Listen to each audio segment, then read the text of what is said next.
About 2 years ago, I was in a conference. It was a personal development conference. And over lunch, I was talking to the guests and we exchanged, what we did and da da.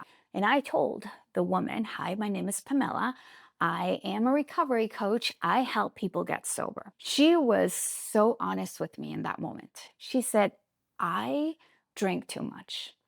And I'm gutted because every time that I tell myself I'm not going to do it, I end up doing it again. And so I came to this event to figure out how to start loving myself so very much that I just don't drink. And it's funny and interesting because I remember feeling like that and then realizing it was the opposite.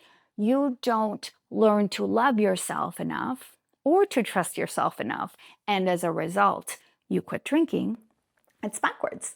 You do the thing that allows for that stopping point, and as a result of that space where you're not throwing yourself under the bus over and over and over again, you can start to build the seeds of self love, of self trust, and of just basically liking yourself. And when I explained this to her, I saw a moment of clarity.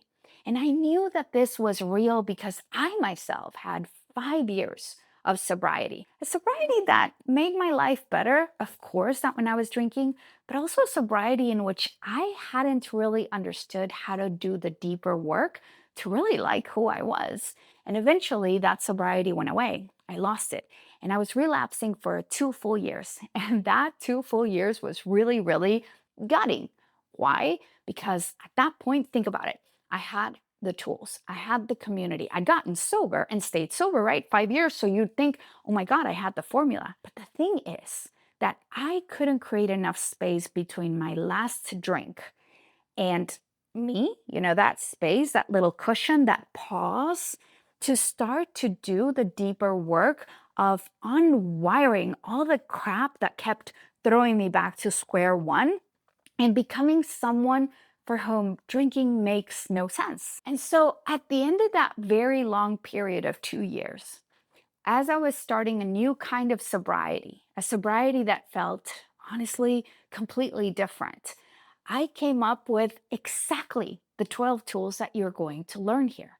And it wasn't like I sat and I came up with them. It literally was a distillation of all of the little things and the big things that worked for me to get back from that horrible place of having like all of the things and yet not being able to.